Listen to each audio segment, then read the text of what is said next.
Elohim Apologetics /www.youtube.com/ Please subscribe my YouTube channel.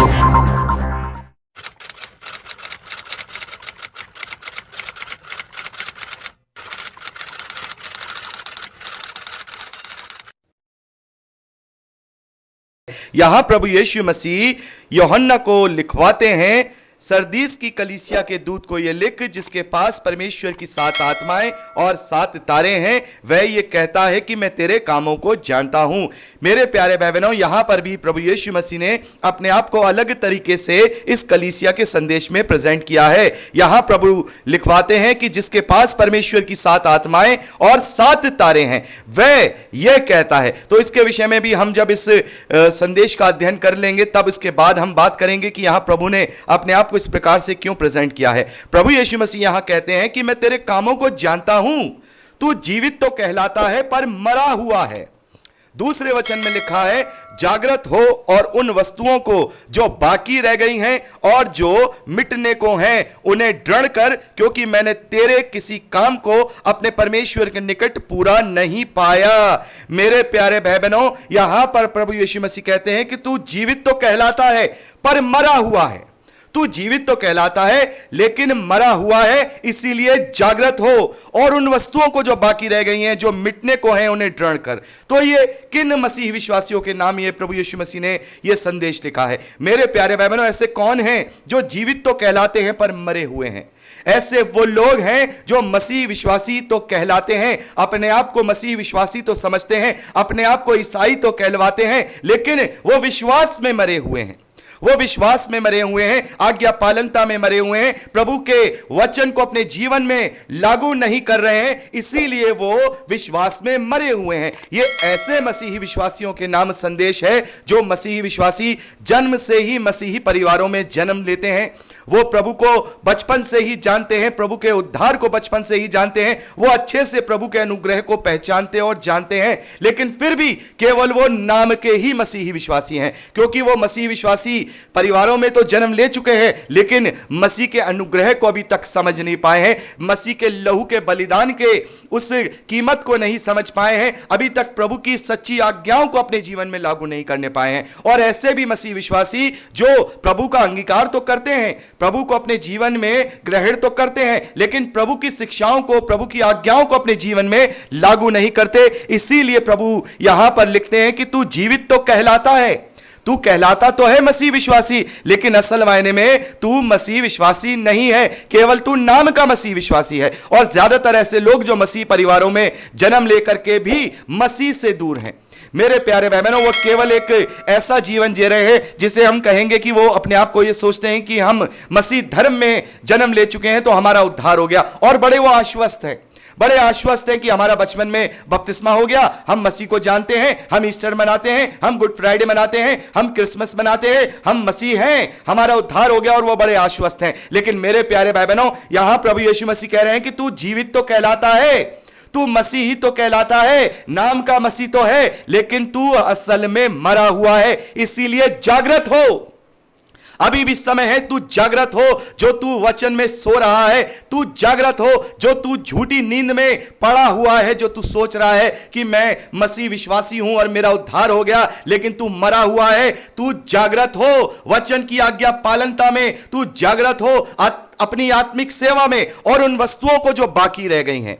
अभी तेरे जीवन में बहुत कुछ बाकी रह गया है। बपतिस्मा तो ले लिया है, अंगीकार तो कर लिया है, मसीह परिवार में जन्म लेके मसीह विश्वासी का ठप्पा तो लग गया है, लेकिन अभी भी तुम्हारे जीवन में बहुत कुछ बाकी रह गया है, और जो मिटने को है, मिटने को है। क्या मिटने को है? तुम्हारा उद्धार मिटने को है। इसलिए उन्हें दृढ़ कर, इसीलिए तू उन्हें दृढ़ कर, क्योंकि मैंने तेरे किसी काम को अपने परमेश्वर के निकट पूरा नहीं पाया। किसी भी तेरे उस कार्य को जो तू करता है, अपने आप को मसीह विश्वासी तो कहता है, लेकिन मैंने तेरे जीवन में कोई भी ऐसा कार्य नहीं देखा जो परमेश्वर के ग्रहण योग्य हो, या तूने उसे अपने आत्मिक सेवा से पूरा किया हो। इसीलिए तीसरे वचन में प्रभु यीशु मसीह कहते हैं, इसीलिए स्मरण कर कि तूने कैसी शिक्षा प्राप्त की थी और सुनी थी, और उसमें बना रहे और मन फिरा। मेरे प्यारे भाई बहनों, ऐसे मसीह विश्वासियों के लिए जो जन्म से मसीह विश्वासी परिवारों में जन्म लेते हैं, और ऐसे मसीह विश्वासी जो विश्वास करते हैं, उन्होंने शिक्षा पाई लेकिन वो उसे भूल बैठे हैं, उसे भूल बैठे हैं। जो नाम उन्हें दिया गया उस नाम को वो भुला बैठे हैं। अपने आप को मसीह तो कहते हैं, लेकिन मसीही विश्वासियों जैसा कोई भी काम उनके अंदर नहीं पाया जाता। प्रभु यीशु कहते हैं कि इसीलिए स्मरण कर कि तूने कैसी शिक्षा प्राप्त की थी, तूने कैसी शिक्षा प्राप्त करी थी और क्या क्या तूने उसे सुना था, उनको याद कर और उनमें बना रहे, उनमें बना रहे। अपना मन फिरा, अभी भी समय है। प्रभु आगे कहते हैं, यदि तू जागृत ना रहेगा तो मैं चोर के समान आ जाऊंगा।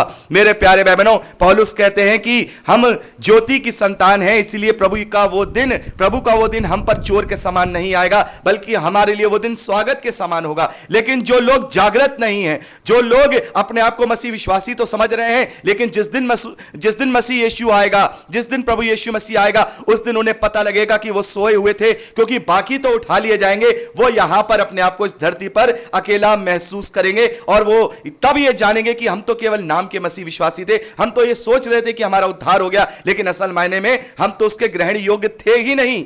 इसीलिए प्रभु यीशु मसीह कह रहे हैं कि स्मरण कर कि कौन कौन सी अच्छी अच्छी शिक्षाएं तूने मेरे वचन की प्राप्त की थी, उन्हें याद कर, उन्हीं में बना रहे और अपने मन को फिरा। यदि तू सोता रहेगा तो मैं चोर के समान आ जाऊंगा और तू कदापि ना जान सकेगा कि किस घड़ी मैं तुझ पर आ पड़ूंगा, यदि तू जागृत ना रहा। मेरे प्यारे भाई बहनों, हमें जागृत रहना होगा, हर समय प्रभु यीशु मसीह के लिए तैयार रहना होगा, खास तौर पर उन मसीही विश्वासियों के लिए जो अपने आप को मसीह विश्वासी कह करके ये सोचते हैं कि हमारा उद्धार हो गया, लेकिन सही मायने में वो उद्धार को प्राप्त किए हुए नहीं है। इसलिए उन्हें अपने आप को दोबारा से जांचना होगा कि कहां पर वो कमी पाई जा रही है। खास तौर पर मैं ऐसे भाई बहनों के लिए कहूंगा जो मसीह विश्वासी परिवारों में पैदा हुए हैं, ऐसे मसीही विश्वासी भाई बहन जो मसीही विश्वासी परिवारों में पैदा हुए हैं और उन्हें लगता है कि शायद हम बचपन में बपतिस्मे को पा लिए हैं, हमने बपतिस्मा ले लिया, अब हमारा उद्धार हो जाएगा। लेकिन यदि मसीह की शिक्षाओं पे वो नहीं चलेंगे, यदि सही मायने में अपना क्रूस नहीं उठाएंगे, यदि सही मायने में प्रभु का चेला नहीं बनेंगे,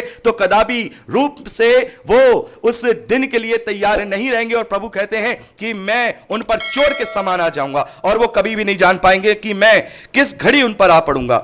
आगे चौथे वचन में प्रभु यीशु मसीह लिखवाते हैं, पर हां सरदीस में तेरे यहां कुछ ऐसे हैं जिन्होंने अपने अपने वस्त्र अशुद्ध नहीं किए, वे श्वेत वस्त्र पहने हुए मेरे साथ घूमेंगे क्योंकि वे योग्य हैं। इनमें भी ऐसे मसीह विश्वासी हैं जिन्होंने अपने विश्वास के उद्धार के कार्य को पूरा किया है। उन्होंने केवल नाम का ही मसीह विश्वासी नहीं है, बल्कि वो सही मायने में मसीही विश्वासी हैं जो उद्धार पाए हुए हैं। ऐसे भी हैं जो मसीह विश्वासी हैं, इनमें ऐसे हैं जो अपने अपने वस्त्रों को अशुद्ध नहीं किए हैं, अभी भी अपने आप को वो पूरी रीति से परमेश्वर के ग्रहण योग्य बनाए हुए हैं और उन्होंने अपने वस्त्रों का शुद्ध नहीं किया, बल्कि वो श्वेत वस्त्र पहने हुए मेरे साथ घूमेंगे। मेरे प्यारे भाई बहनों, यहां पर प्रभु यीशु मसीह कहते हैं कि जो जय पाए, 5वें वचन में प्रभु कहते हैं जो जय पाए उसे इसी प्रकार श्वेत वस्त्र पहनाया जाएगा। जो लोग अभी तक जय नहीं पाए हुए हैं, जो लोग सही मायने में अपनी आत्मिक सेवा पूरी नहीं कर रहे हैं, जो लोग प्रभु की आज्ञाओं को सुन करके उस पर चलने वाले नहीं हैं, वो ये बात सुन लें कि जो लोग इस आज्ञाओं को मान करके उस पर चलते हैं, प्रभु यीशु मसीह यहां पर एक प्रतिज्ञा, एक आश्वासन देते हैं कि जो जय पाए इसी प्रकार श्वेत वस्त्र उसे पहनाए जाएंगे और उसका नाम जीवन की पुस्तक में से किसी रीति से मैं न काटूंगा, पर उसका नाम अपने पिता और उसके स्वर्गदूतों के सामने मान लूंगा। तो मेरे प्यारे भाई बहनों, यहां पर इस जय पाने का प्रतिफल, बहुत ही महत्वपूर्ण प्रतिफल यहां प्रभु यीशु मसीह कहते हैं कि जो लोग अपने आप को सही रीति से मेरे पीछे चलाने वाला बनाएंगे, मेरी आज्ञाओं पे चलेंगे, सचमुच मेरे चेले ठहरेंगे। जो क्योंकि प्रभु कहते हैं कि जो मेरे वचन पे चलता है वही मेरा सचमुच चेला ठहरता है और वो सत्य को जानता है और उस सत्य से स्वतंत्र करता है। तो प्रभु यीशु मसीह कहते हैं कि वे लोग श्वेत वस्त्र पहनेंगे, उन्हें श्वेत वस्त्र पहनाया जाएगा, उनका नाम जीवन की पुस्तक में से किसी रीति से नहीं कटेगा। और प्रभु यीशु मसीह कहते हैं कि मैं अपने पिता के सामने उनका नाम और स्वर्गदूतों के सामने उनका नाम मान लूंगा। जिनके कान हो वे सुन ले कि आत्मा कलीसियाओं से क्या कहता है। जिनके कान हो वे सुन ले कि आत्मा कलीसियाओं से क्या कहता है। तो मेरे प्यारे भाई बहनों, यहां पर हमने देखा सरदीस की कलीसिया के संदेश में प्रभु यीशु मसीह ने अपने आप को जो प्रेजेंट किया है वो इस प्रकार से किया है, जिसके पास परमेश्वर की 7 आत्माएं और 7 तारे हैं, वह ये कहता है कि मैं तेरे कामों को जानता हूं। तो प्रभु यीशु मसीह कह रहे हैं कि जो मसीही विश्वासी हैं, जिन्होंने मेरे नाम का अंगीकार किया है, उन्हें पवित्र आत्मा का छाप दिया गया है, पवित्र आत्मा का छाप दिया गया है। और जिस प्रकार से पवित्र आत्मा कार्य करता है वो तुम्हारे बीच में कार्य करेगा। पूरी रीति से वो तुम्हारे बीच में कार्य करेगा, हर एक रीति से वो तुम्हारे बीच में कार्य करेगा यदि तुम अपना सही रीति में मन फिरा करके मेरी आज्ञाओं का स्मरण करोगे। तो पवित्र आत्मा तुम्हारे अंदर रह करके वास करेगा, तुम पवित्र आत्मा का मंदिर बन जाओगे। तो यहां पर प्रभु ने जो अपने आप को इस प्रकार से रिप्रेजेंट किया है या प्रेजेंट किया है, वो इस बात को इंडिकेट करता है कि जो ऐसे मसीह विश्वासी हैं वो सचमुच में पवित्र आत्मा का मंदिर हैं, वो सचमुच में परमेश्वर के आत्मा का मंदिर है और आत्मा उनके बीच में रह करके कार्य करता है, आत्मा उनके साथ रह करके कार्य करता है। और जो इस कलीसिया का दूत है, जो इस कलीसिया का दूत है, जो यहां पर हम देखते हैं, जो यशायाह नबी की पुस्तक उसका 11वां अध्याय उसके 2 वचन में जो हमने 7 प्रकार के आत्मा के कार्य देखे थे, पहला यहोवा का आत्मा, बुद्धि का आत्मा, समझ का आत्मा, युक्ति का आत्मा, पराक्रम का आत्मा, ज्ञान का आत्मा और भय का आत्मा। तो यहां पर किस प्रकार का आत्मा ऐसे मसीह विश्वासियों को प्रबल करेगा? मेरे प्यारे भाई बहनों, यहां समझ का आत्मा कार्य करेगा।